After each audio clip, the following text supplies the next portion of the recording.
మా అక్కలకు మా పెద్దమ్మలకు 500 రూపాయలకే సిలిండర్ ఇంటి దగ్గర ఇచ్చే విధానం, ప్రతి పేదవాడి ఇంటిలో వెలుగులు ఉండాలి, మా పేదోళ్ళ కళ్ళల్లో ఆనందం చూడాలి అని 200 యూనిట్లు ఉచితంగా విద్యుత్ ప్రతి ఇంటికి ఇచ్చి పేదవాళ్లను ఆదుకున్నాం. ఇదే కాకుండా రాజీవ్ ఆరోగ్యశ్రీ ద్వారా పేదవాళ్ళు దవాఖానకు పోతే బిల్లు చూసి ఆ బిల్లు దెబ్బకే చచ్చిపోయే పరిస్థితుల నుంచి బయటికి తెచ్చి 10 లక్షల రూపాయలు రాజీవ్ ఆరోగ్యశ్రీ ద్వారా ఇవాళ ఉచితంగా పేదవాళ్లకు వైద్యాన్ని అందిస్తున్నాం.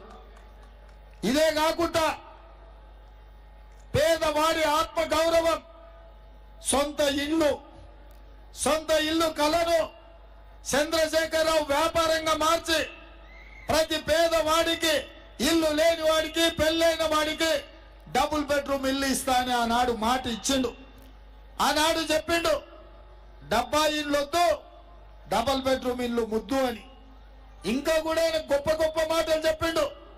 కొడుకు కోడలు ఉంటే ఏడవంటారు, బిడ్డ అల్లుడు వస్తే ఏడ ఉంటారు, కోడి పిల్ల మేక పిల్ల ఉంటే ఏడ కట్టేస్తారు. అందుకే కేసీఆర్ రాజ్యంలో డబుల్ బెడ్రూమ్ ఇల్లు ఇస్తా అన్నాడు.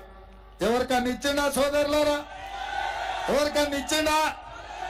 అందుకే చంద్రశేఖరరావు డబుల్ బెడ్రూమ్ ఇల్లు ఇస్తా అని మోసం చేసినందుకు బండకేసి కొట్టిండ్రు. కానీ మీ అందరి తరఫున చంద్రశేఖరరావుకు నేను ఒక మాట ఇస్తున్నా.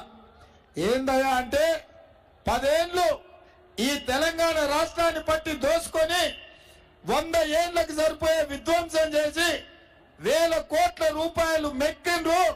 తప్పకుండా కేసీఆర్ కుటుంబానికి చెర్లపల్లి జైల్లో డబుల్ బెడ్రూమ్ ఇల్లు కట్టించే బాధ్యత.